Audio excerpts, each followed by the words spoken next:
استعارہ ہے نصرت امامت کا حضرت عباس ہے، جناب زینب عالیہ، جناب عباس، جناب سلمان فارسی، ابو ذر، یہ شخصیات حضور ہر دور میں اللہ نے حجت کے لیے ایسی شخصیات دکھائی ہیں کہ جو کونوا مع الصادقین کی صحیح تفسیر ہے حقیقت۔ جناب عباس سے علمدار کعبے کی چھت پہ کھڑے، گزشتہ جو 2 دنوں میں تشریف لائے مومنین یقیناً ان کے ذہنوں میں مطالب موجود ہوں گے۔ بسم اللہ الرحمن الرحیم، الحمدللہ الذی شرف ھذا بقدوم ابی من کان بالامس بیت اصبح قبلہ۔ فرما رہے ہیں حمد ہے اس اللہ کی جس نے اس کعبے کو عزت عطا کی ہے حسین کے بابا کے قدموں کے ساتھ۔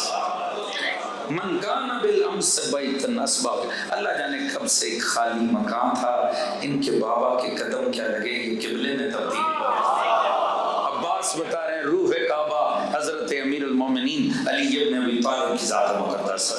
درود پڑھیے گا مولا امین کی بات۔ اگلی سطر پہ پڑھتے ہیں، ایوہ الکفرۃ الفجر اتصدون من طریق البیت لامام البرر من ہوا احق بہی من سائر البریہ من ہوا ادنا بہ۔ فرماتے ہیں اے کافر ہو اے فاجر، کل ہم نے اس لفظ کا لطف لیا، کیا بات ہے، خدا کی قسم میں کہتا ہوں دنیا کو ایک دفعہ علی یاد آ گئے ہوں گے کعبے کے اوپر، 10 آیتیں دیتے ہوئے سورہ توبہ کی، جس شان سے علی مخاطب ہوئے تھے اسی شان سے علی کا علی بیٹا مخاطب۔ فرماتے ہیں تم راستہ روکتے ہو امام البررہ کا۔ امام البررہ کہتے ہیں حضور نیکوکاروں کا امام۔ توجہ ہے، غالباً میں نے نکلسن روڈ پہ بھی میں نے جناب وہ حدیث سناتے ہوئے جناب ابو ذر نے فرمایا علی امام البررہ۔ مولا امیر کو اکثر انہی الفاظ سے صحابہ نے، مولا کے چاہنے والوں نے مولا کو ایسی مخاطب کیا، علی امام البررہ وقاتل الکفر۔ ابو ذر نے فرمایا تھا علی امام البررہ، جناب عباس تم نیکوکاروں کے امام کا راستہ روکتے ہو۔ حضور ایوہ الکفرۃ الفجر کہہ کے بات کریں، اے کافر و اے فاجرو تم نیکوکاروں کے امام کا راستہ روکتے ہو۔ ان سے زیادہ حق کس کا اس کعبے کے اوپر؟ ان سے زیادہ حق کس کا کہ یہ کعبے کی زیارت کریں؟ تم ان کا راستہ روک۔ اس کا مطلب ہے جناب ابو الفضل العباس کے عقیدے میں امام معصوم کا راستہ روکنا کفر ہے۔ اب یہ تو آپ خود فیصلہ کر لیں، جس کا راستہ روکنا کفر ہو اس کی جگہ بیٹھنا کیا حیثیت رکھتا ہو؟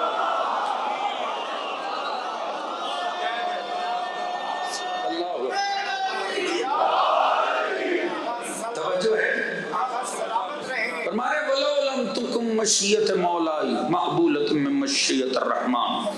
حضور دیکھیں جناب عباس سے علمدار نا، میں نے عرض کیا نا ایک ایک لفظ سے نا ایک ایک جملے کے اندر سے عقیدہ بھی ملتا۔ توجہ ہے، ایک ایک لفظ کے اندر لو درود یہ محمد والا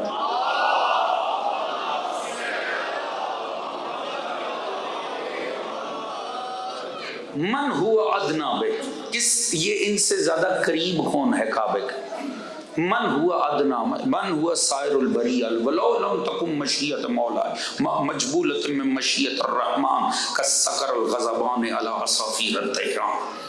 حضور مجھے تو الفاظ نہیں ہے میرے پاس کہ میں جناب عباس کے اس جملے کے اندر موجود ہیبت کو آپ کے سامنے بیان کر سکوں، جو غضب ہے۔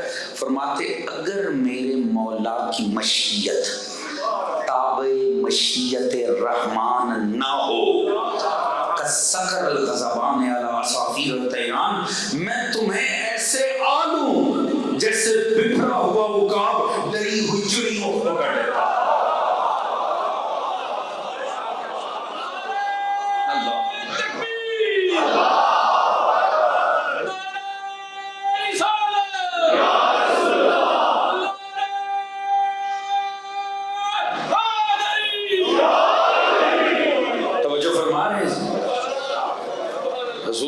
کیا خدا کی قسم جناب عباس کی ہیبت ہے۔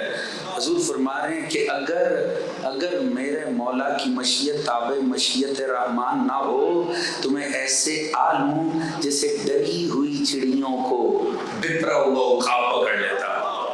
میں نے کل بھی آپ کے سامنے تھوڑا سا ہم نے میتھ کرنے کی کوشش کی تھی، یہ کب کا واقعہ ہے؟ یہ سن 60 ہجری کا حج ہے، توجہ ہے، اور وہ غدیر وہ واحد نبی کی زندگی کا پہلا اور آخری حج جو پیغمبر نے پرفارم کیا، حضور وہ 50 سال پرانی بات تھی اس سے، اور وہاں واپسی پہ 1.25 لاکھ کا مجمع تھا۔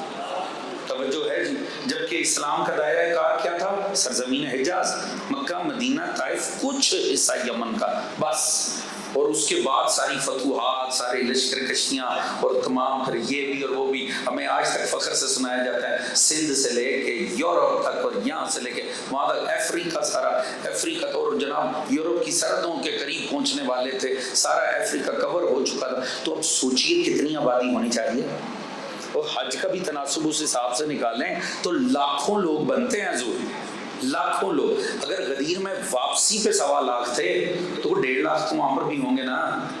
تو حضور اس وقت جب ہم بات کر رہے ہیں 8-10 لاکھ کا حساب رکھیے، چلیے نا صحیح کم کر لیں، 4-5 لاکھ تو ہونے ہی چاہیے۔ جناب عباس فرما رہے سنو، اگر میرے مولا کی مشیت تابع مشیت رحمان نہ ہو، ایک تو یہ بھی بتا دیا، یاد رکھو حسین کا ایک ایک قدم تابع مشیت الہی ہے۔ حسین معمور من اللہ ہیں، حسین اپنی طرف سے ایک قدم بھی نہیں اٹھا رہے، ایک ایک قدم تابع مشیت رحمان چل رہا ہے۔ فرمانے اگر میرے مولا کی مشیت تابع مشیت رحمان نہ ہوتی، کالسقر والغضبان علی عصافیر الطیران، تمہیں ایسے آ لیتا جیسے ڈری ہوئی چڑیوں کو بپرا ہوا عقاب پکڑ لیتا۔ میں نے عرض کیا یہ جملہ کہنے کے بعد آخر بڑے بڑے معزز پہلوان طاقتور موجود ہوں گے، عباس وہاں سے غائب تو نہیں ہو گئے، آخر وہیں سے اترے نا، انہی کے درمیان سے گزرے نا، کوئی تو ہوتا آگے بڑھ کے کہتا عباس کسے چیلنج کر رہے ہو؟ حضور جو لاکھوں کے مجمع کو ڈری ہوئی چڑیا قرار دے کے سینہ تان کے بیچ سے چلا جائے، اس نے عباس سے اللہ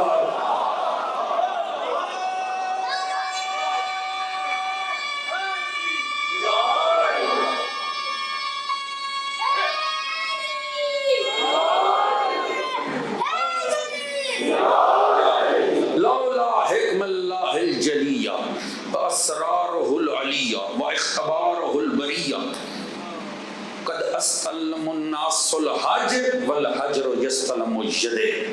فرماتے ہیں یاد رکھو، اگر نہ ہو اللہ کے راز ہائے نہاں نہ ہو، عظیم تر مصلحتیں نہ ہوں، اگر پروردگار کی عظیم تر مصلحتیں اور وہ چیزیں شامل حال نہ ہوں تو ہو کیا؟ ساری دنیا جا کے حجر اسود کا بوسہ دیتی ہے، حجر اسود آ کے حسین کے ہاتھ۔ توجہ فرمائیں، یہ ساری دنیا خانہ کعبہ کی زیارت کو آتی ہے، کعبہ آ کے میرے حسین کی زیارت کو۔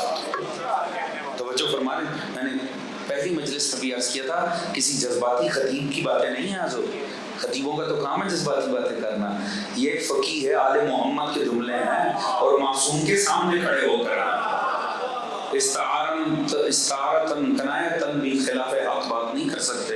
فرمایا ساری دنیا کعبے پہ آتی، کعبہ حسین کے پاس آ جاتی۔ اگر عظیم تر مصلحتیں نہ ہوتی، اللہ کی عظیم تر مصلحتیں نہ ہوتی، راز ہائے نہان نہ ہوتے، تو یہ جو جسے جا کے قد استلم الناس الحج، ساری دنیا جا کے پتھر کے بوسے دیتی ہے نا حجر اسود کے، یہ حجر اسود آ کر حسین کے ہاتھوں کو بوسہ لیتا ہے۔ توجہ، آپ کو باتیں جذباتی تو نہیں لگ رہی؟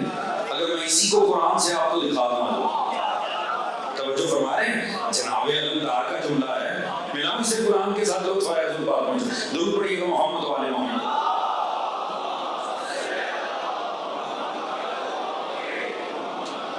سورہ اعراف 172 میں اللہ رب العزت نے ایک اوتھ کی بات کی۔ اللہ نے عالم ذر میں ایک اوتھ لیا تھا تمام انسانیت سے، جسے کہتے ہیں عہد اللہ۔ من ظهور ذريتهم واشهدهم على انفسهم الست بربكم قالوا بلى شهدنا ان تقولوا يوم القيامه انا كنا عن هذا غافلين۔ اللہ نے فرمایا یاد کرو اس وقت کو جب ہم نے تمام آدمیت کو، تمام نسل آدم کو پشت آدم سے اخذ کیا، اپنے سامنے پھیلایا اور پھر ان سے یہ اوتھ لیا، ہاں بتاؤ الست بربکم، کیا میں تمہارا رب ہوں؟ قالوا بلى، ساری انسانیت نے کہا یا اللہ بے شک ہے، تمام آدمیت نے، تمام اولاد آدم نے اللہ سے اوتھ لیا، فرمایا شہدنا ان تقولوا یوم القیامہ ان کنا عن ھذا غافلین، اس پہ کنفرم ہو جاؤ بعد میں مجھے کوئی یہ نہ منہ کھا کے کہہ دے میں تو غفلت میں پڑا ہوا تھا. توجہ فرما رہے ہیں. اسی لیے اللہ رب العزت نے فرمایا وَلَقَدْ ذَرَأْنَا لِجَهَنَّمَ كَثِيرًا مِنَ الْجِنِّ وَالْإِنسِ لَهُمْ قُلُوبٌ لَا يَفْقَهُونَ بِهَا لَهُمْ أَعْيُنٌ لَا يُبْصِرُونَ بِهَا لَهُمْ آذَانٌ لَا يَسْمَعُونَ بِهَا أُولَٰئِكَ كَالْأَنْعَامِ بَلْ هُمْ أَضَلُّ أُولَٰئِكَ هُمُ الْغَافِلُونَ. اللہ نے فرمایا جو عقل کو استعمال نہیں کرے گا, جو اپنی آنکھیں استعمال نہیں کرے گا, اپنی سماعت استعمال نہیں کرے گا, یاد رکھنا یہ اکثریت اٹھا کے اپنے جہنم میں بیٹھتے نہیں ہیں. کیوں؟ کیونکہ یہ انسان نہیں, یہ حیوان ہے. بل مزل یہ اس سے بھی گئے گزرے ہیں. کیوں؟ اولئک هم الغافلون, کیونکہ یہ غفلت میں پڑے ہوئے تھے. توجہ فرما رہے ہیں. اللہ نے روزے اول ہی کہہ دیا تھا یاد رکھنا, بعد میں مجھے نہ کہنا میں تو غفلت میں پڑا ہوا تھا. اللہ کو یہ بات پسند ہی نہیں ہے. توجہ فرما رہے ہیں. اس نے جو نعمتیں دے کے بھیجے ان کا استعمال لازم ہے. واللہ اخرجکم من بطون امہاتکم لا تعلمون شیئا وجعل لکم السمع والابصار والافئدہ. اللہ نے فرمایا تمہیں دیکھنے سننے کی حس دی ہے, غور کرنے والی عقل دی ہے, اور یہ تمہیں میں نے پیدا ہوتے ساتھ دیا ہے, لہٰذا اسے استعمال کرنا ہے, پہنچنا ہے رب تک. یہ نہ بعد میں کوئی کہے جناب مجھے تو بس میں تو غفلت میں پڑا تھا. اللہ شرف انسانیت سے گرا دیتا ہے. وہ اوتھ لیا اللہ نے. اوتھ لینے کے بعد اب یہ روایت کہاں کی ہے صاحب؟ حضور سوائی کے محرر, یہ آپ کے مکتب کے خلاف لکھی گئی کتاب ہے. علامہ ابن حجر مکی کی کتاب, یہ مکتب تشیعوں کے خلاف لکھی ہے. یہ انہوں نے آپ کے اوپر بجلیاں اور تلواریں گرائی ہیں, مگر وہ گراتے گراتے نا کچھ اپنوں پہ ہی گرا بیٹھے. توجہ فرما رہے ہیں جی.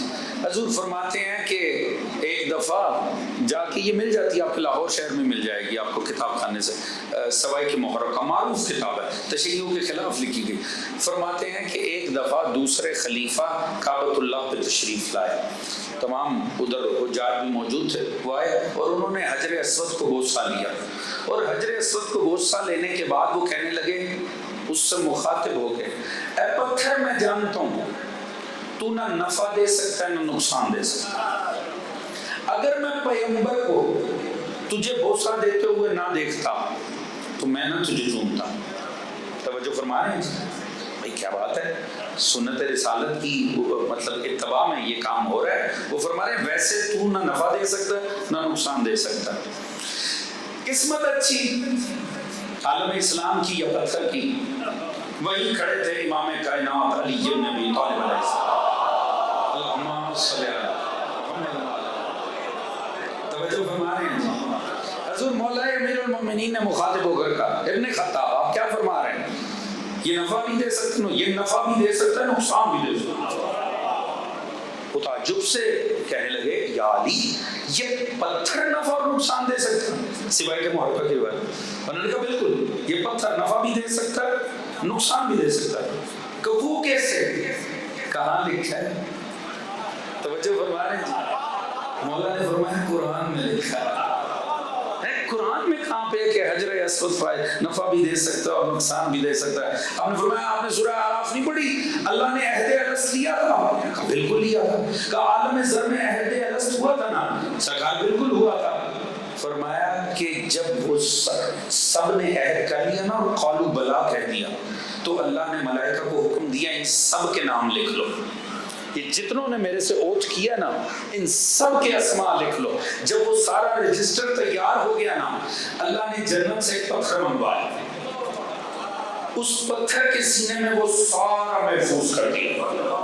اب ہوگا کیا, صبح قیامت جب سب لوگ آ کے اللہ کی بارگاہ میں پیش ہوں گے, اللہ اس پتھر کو بطور گواہ منگوائے, اور ہر شخص جو مکرے گا وہ پتھر بتائے گا یا اللہ جھوٹ بول رہا ہے اس نے کیا تھا. توجہ فرما رہے ہیں جی. آپ نے کہا ابن خطاب جانتے ہو یہ حجر اسود کیا ہے؟ کسرا کیا ہے؟ فرمایا یہ وہی پتھر ہے, یہ نفع بھی دے سکتا ہے نقصان بھی, اس کی گواہی پہ معاملہ ہے. آپ سمجھے کہ جو سب ایک دوسرے کے اوپر سے گھر گھر کے سے چوم رہے ہوتے ہیں وہ کیا ہو رہا ہوتا ہے؟ وہ چومنا اصل میں تجدید عہد ہے کہ بھائی میری فوٹو آئی ڈی دیکھ لے, میں یہاں پر بھی اپنے اوتھ پہ باقی ہوں. بات پہنچے گی کہ نہیں حضور؟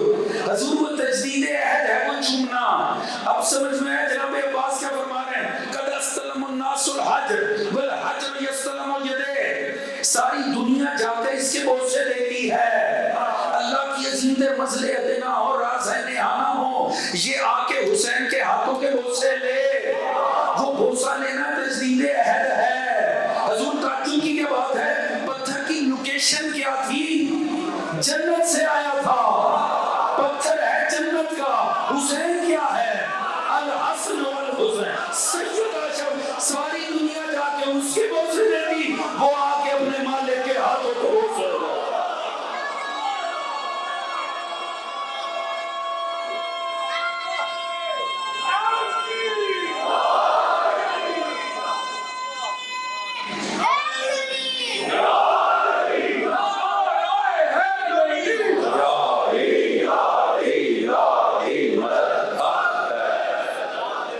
سلامت رہیے آپ۔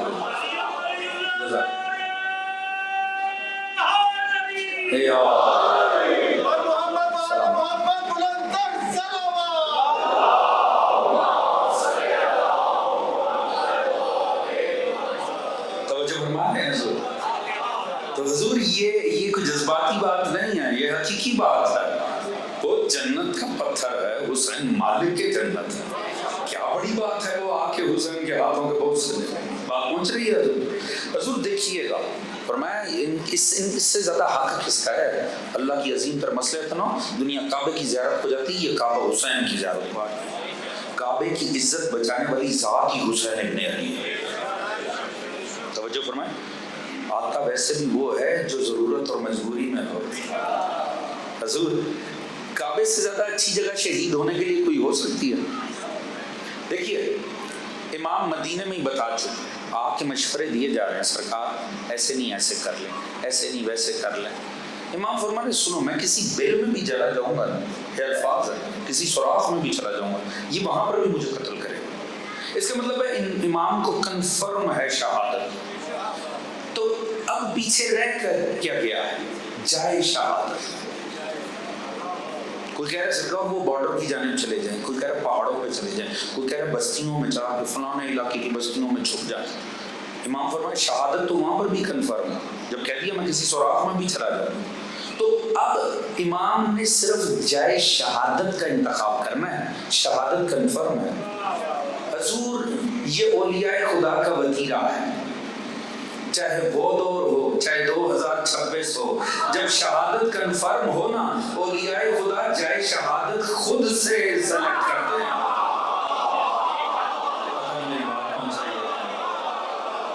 توجہ فرما رہے ہیں، کیونکہ جائے شہادت کا انتخاب مقصد کی برابری کے لیے بڑا لازمی ہے۔ توجہ فرما رہے ہیں، کسی امام حسین دور کسی بستی میں جا کے چھپ جاتے، وہاں شہید ہوتے، کربلا ہوتی۔ توجہ فرما رہے ہیں، جو حیثیت اب حاصل ہے حسینیت کو وہ مل پاتی۔ تو جائے شہادت کا انتخاب اولیاء خدا کا بڑا مخصوص ہوا کرتا ہے۔ کعبۃ اللہ پہ ہیں مگر امام جانتے ہیں نہیں، یہاں پر نہیں شہید ہونا، حالانکہ کعبہ ہے، کعبے سے زیادہ مقدس کون سی جگہ ہے؟ پر فرما رہے نہیں، حرمت کعبہ، ایک دفعہ حسین جیسی ہستی شہید ہو گئی، کعبہ قتل کا بن جائے گا۔ توجہ فرما رہے ہیں حضور، بعض ایسے ہوتے ہیں معاملات۔ دیکھیے مولا امیر نے تیسرے خلیفہ کو بچانے کی حد الامکان کوشش کی، کیوں؟ آپ نے فرمایا اس منصب پہ موجود شخصیت قتل نہیں ہونی چاہیے، منصب کے لیے لازمی ہے، اس منصب کی حامل شخصیت قتل نہیں ہونی چاہیے۔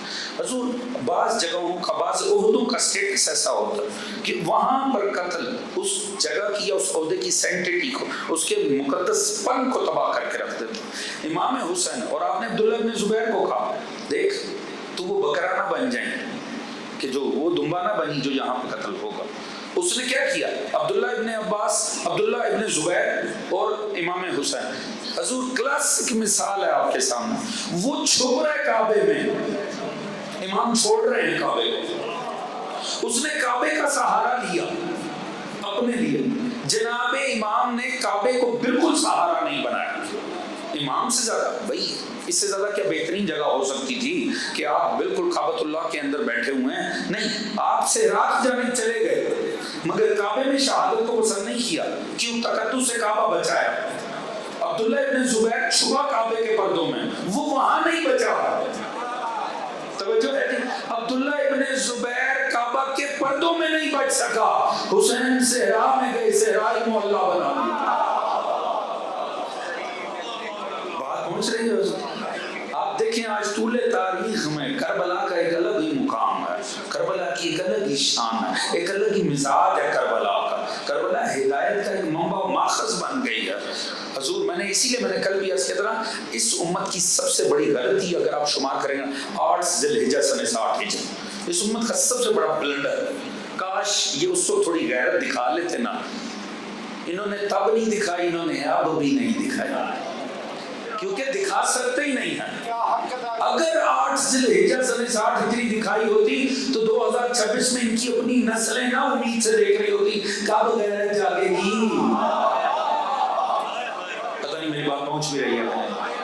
توجہ فرما رہے ہیں حضور؟ جن کے پرکھوں نے، جن کے مورثوں نے 8 ذی الحجہ سن 60 ہجری غیرت نہیں دکھائی، وہ نسلیں آج بھی اسی طرح بے امیتی پیدا ہو رہی ہیں۔ توجہ فرما رہے ہیں؟ اس دور یہ 8 ذی الحجہ سن 60 ہجری، اگر اس امت کا واقعی اگر آپ حساب کتاب لیں ایک بلنڈر، اور ایسا لگتا ہے خدا کی طرف سے بھی آخری چانس تھا ان کا۔ سفینہ نجات چلا گیا، بس جب سفینہ نجات چلے جائے نا تو پیچھے صرف اور صرف بربادی ہی رہ جاتی، اور اکثریت اقلیت یہ خدا کی نظر میں معاملہ ہی کوئی نہیں ہے۔ حضور یاد رکھیں، اکثریت جتنی بھی ہو، اللہ عذاب کے سینے پہ 80 اہل حق کو بچا لیتا ہے، اکثریت کو ڈبو دیتا ہے۔ سفینہ نجات معیار ہے۔ حضور حسین ابن علی کو چھوڑ کے جناب عباس نے 8 ذی الحجہ کو یہ گفتگو کی ہے، ان کو ان کی اوقات دکھائی ہے۔ ہیہات فانظروا ثم انظروا، فرماتے ہیں غور کرو اور پھر غور کرو، مما بیت الوحی والقرآن ومما بیت الخمر، فرماتے ہیں غور تو کرو، کہاں طہارت اور وحی والا گھرانہ اور کہاں شرابیوں کے گھرانے۔ توجہ فرما رہے ہیں جی؟ یعنی جناب عباس پوری طرح ان کو اوقات دکھا رہے ہیں، تم غور تو کرو، دونوں گھرانوں کے فرق تو دیکھو، مزاج کا فرق تو دیکھو۔ توجہ فرما رہے ہیں؟ میں نے عرض کیا نا، امام حسین 8 ذی الحجہ کو آپ حج چھوڑ کے جا رہے ہیں، ایمان سے بتائیں حسین جا رہے ہیں اور دیکھ سب رہے ہیں، کیونکہ میں نے عرض کیا تھا امام 6 کو بھی جا سکتے تھے، 7 کو بھی، 8 تک رکے کیوں؟ تاکہ کل کو کوئی یہ نہ کہہ سکے کہ جناب میں پہنچا تو وہ چلے گئے۔ یعنی اس سال جتنے لاکھ حاجی نے حج کیا، ان سب نے امام حسین کو جاتا دیکھا، ایسے ہی نا؟ یعنی چلے کربلا میں تو آپ کہہ سکتے ہیں صاحب کسی کو موقع نہیں ملا اور وہاں پر محصور ہو گئے اور وہ سارے راستے بند ہو گئے اور لوگ پہنچ نہیں پائے، نصرت نہیں کر سکے۔ وہ جو لاکھوں حاجی کھڑے دیکھ رہے تھے کہ حسین ابن علی اپنا گھرانہ لے کر آپ جا رہے ہیں، ان سب نے تو دیکھا نا، وہ نہیں گئے امام حسین کے ساتھ تو کیا کرتے رہے؟ پیچھے حج کرتے رہے۔ کنفرم بات ہے نا، کنفرم بات ہے نا کہ جب امام حسین کو انہوں نے دیکھا، امام حسین جا رہے ہیں اپنا گھرانہ اور حجت تمام کر کے جا رہے ہیں، تقاضا کر کے جا رہے ہیں کہ اوپر بیٹھے یزید جیسا نہیں، ایسے نہیں نظام چل سکتا، ساتھ تو نہیں دیا، امام حسین چلے پیچھے۔ آپ کا کسی مکتبہ فکر سے تعلق ہو، مجھے ایمان سے بتائیے گا جو حسین کو چھوڑ کے امت نے حج کیا وہ قبول ہوگا؟ توجہ فرما رہے ہیں؟ امام سے بتائیے، امام حسین کو دیکھ رہے ہیں، وہ امام حسین جا رہے ہیں اپنا خانوادہ ساتھ لے کے، جس نے دیکھا امام بلا رہے ہیں وہ نہیں، اس نے ادھر کعبے کی طرف منہ کیا، اللہ اکبر، اس نے نماز کی نیت کر لی۔ جو حسین کو چھوڑ کر نماز پڑھی اللہ وہ قبول کرے گا؟ وہ جنہوں نے دیکھا امام حسین جا رہے ہیں اور وہ کیا کرنے لگا، وہ طواف میں بیزی ہو گیا، وہ عمرہ کرنے لگا، آپ کیا کہنے لگا وہ طواف قبول کرے گا؟ بتائیے گا حضور؟ امام حسین کو دیکھا امام جا رہے ہیں اور پکار کے جنہوں نے امام کو چھوڑ کے صفا و مروہ پہ صحیح کی اللہ وہ قبول کرے گا؟ توجہ فرما رہے ہیں جی؟ حسین چھوڑ نماز نہیں ہوتی، حسین کو چھوڑ کے حج نہیں ہوتا، توجہ فرما رہے ہیں جی؟ حسین کو چھوڑ کے طواف نہیں ہوتے۔ پھر کسی عارف نے حق کہا نا، دین است حسین، حسین نے اپنی ذات میں دی۔